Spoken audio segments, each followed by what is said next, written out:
প্রবাস মানে নাকি জেলখানা, এই কথাটার কতটুকু যুক্তি আছে এটা তোমাদের কাছকে বলি, মন দিয়ে শোনো ভাই। তো প্রবাস মানে জেলখানা এই কথাটা কারা ছড়ায়? প্রথমত কথা হয়েছে কারা এই কথাটা ছড়ায়?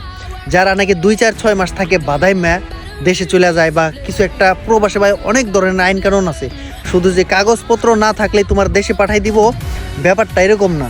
তোমার অনেক ধরনের আইন কানুন আছে। ধরো 2-3টা বিষয় আছে, যেমন ধরো যে প্রথমত প্রবাস যারা থাকো তারা ভালো করে জানো লুঙ্গি পরা এলাও না বাইরে যাওয়া। আমাদের বাঙালিরা কি জানেন ভাই, লুঙ্গিটা পরে বক্কর দিয়ে যাবো গা বাইরে মার্কেটে, বক্কর দিয়ে যাবো গা রাস্তার ভিতরে। তো এই ক্ষেত্রে একটা বিষয়। দ্বিতীয় ক্ষেত্র হইল বাঙালিরা কোনো নিয়ম কানুন নাই রাস্তাঘাটে বাংলাদেশের মতো না। যে কোনো জিনিস একটা নিয়ম কানুন আছে। তুমি যদি রাস্তার নিয়ম না মাইনা যাও, রাস্তার উপরে যাও, গাড়িটা যদি উঠা যায় তোমার উপরে, এটা দায়বার কে? তো এটা করবো না, নিয়ম কানুন না মাইনে বক্করদা দৌড় দিব, ঠিক আছে।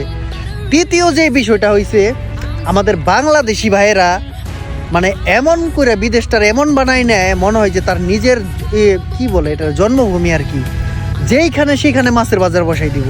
আর ভাই এটা তো বৈধ না, এটা বৈধ না। তোমার যেইখানে সেখানে মাছের বাজার বানাই দিবে, এটা কি তোমার বাংলাদেশ? তোমার সব কিছু বুঝতে হবে, জানতে হবে। হ্যাঁ, তোমার ব্যবসা করতে ইচ্ছা করে, ছোট একটা শপ নাও, একটা বিজনেস করো, একটা শপ নাও, একটা মার্কেটের ভিতরে যায় নাও না। তুমি রাস্তাঘাটে যেখানে সেখানে মাছের বাজার বানাই দিবে, তোমার চাটবো, তোমার বাংলাদেশ পাঠাইবো না। আর এই কোয়ালিটির লোকগুলা বাংলাদেশে গিয়া কি করে ছড়ায় যে বিদেশ প্রবাস মানে জেলখানা, এটা সেটা। আবার কিছু ভাই ব্রাদার আছে যেমন ক্যান্টনমেন্টে চাকরি করে বা আর্মি অফিসে বা এরকম কিছু একটা জায়গায় চাকরি টাকরি করে, তাদের ক্ষেত্রে হয় কি মানে তারা সপ্তাহ পরে বাজার করে দিয়ে আসে, 1 সপ্তাহ পরে, বা তাদের 1 সপ্তাহ পরে নিয়ে যায় বাজার করতে, এরকম কিছু একটা হয় আর কি। যারা এইসব জায়গায় কাজ করেন ভাই ব্রাদার থাকলে আর কি বুঝতে পারবেন আমার কথাটা। তো এই ক্ষেত্রে আর কি একটু হ্যাঁ একটু কষ্ট আছে। কিন্তু ভাই যেই যে বলে প্রবাস মানে জেলখানা, কষ্ট, এটা সেটা, ভাই একদম ভুয়া। আর যারা ছড়ায় এটা, ওরা হচ্ছে সবচেয়ে বড় ভুয়া, ওরা হচ্ছে সবচেয়ে বড় বাটপার, সবচাইতে বড় অভদ্র, সবচাইতে বড় মূর্খ।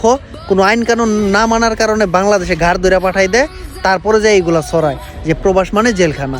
ভাই কিচ্ছু না ভাই, নিয়ম কানুন মাইনা চললে বিদেশের নিয়ম কানুনের মতো শান্তির নিয়ম কানুন ভাই বিশ্বাস করেন অন্য আর কোথাও নাই।